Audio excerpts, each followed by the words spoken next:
ബുദ്ധൻ പറഞ്ഞു,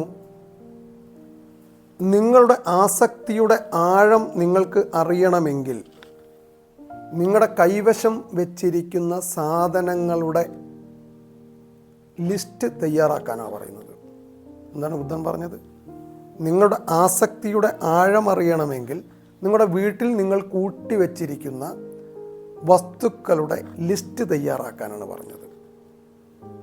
അങ്ങനെ നിങ്ങളൊരു ലിസ്റ്റ് തയ്യാറാക്കുന്ന സമയത്ത്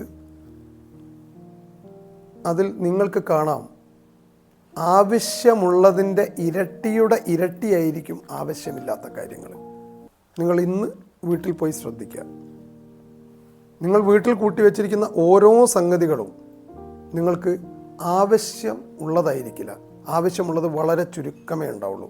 ഒരു മനുഷ്യന് ദൈനംദിന ജീവിതത്തിൽ അവൻ്റെ ജീവിതം മുഴുവനും അവൻ ജീവിച്ച് തീർക്കുന്നത് വരെ അവൻ്റെ കൈവശം കുറച്ച് സാധനങ്ങൾ മതി. നിങ്ങൾ ആലോചിച്ച് നോക്കൂ, അല്ലേന്ന്? ബാക്കി എല്ലാ സാധനങ്ങളും വേസ്റ്റാണ്. ആസക്തിയുടെ ആഴം അറിയണമെങ്കിൽ വളരെ സിമ്പിൾ ടെക്നിക്കാണ് ബുദ്ധൻ പറഞ്ഞു തന്നത്. അപ്പം പിന്നെ എങ്ങനെയാണ് നമുക്ക് ഉപേക്ഷിക്കാൻ സാധിക്കുക എന്നുള്ളതാണ് അടുത്ത ക്വസ്റ്റ്യൻ. ഉപേക്ഷിക്കണമെങ്കിൽ നമ്മൾക്ക് മനസ്സിലാക്കണം. ഉപേക്ഷിക്കണമെങ്കിൽ മനസ്സിലാക്കണം. എന്ത് മനസ്സിലാക്കണം? എൻ്റെ ആവശ്യങ്ങൾ എന്താണ്, എൻ്റെ അനാവശ്യങ്ങൾ എന്താണ്? ഇതിൽ നിന്ന് നിങ്ങൾ വിചിന്തനം നടത്തണം. നിങ്ങൾ കണ്ണടച്ചിരിക്കണം.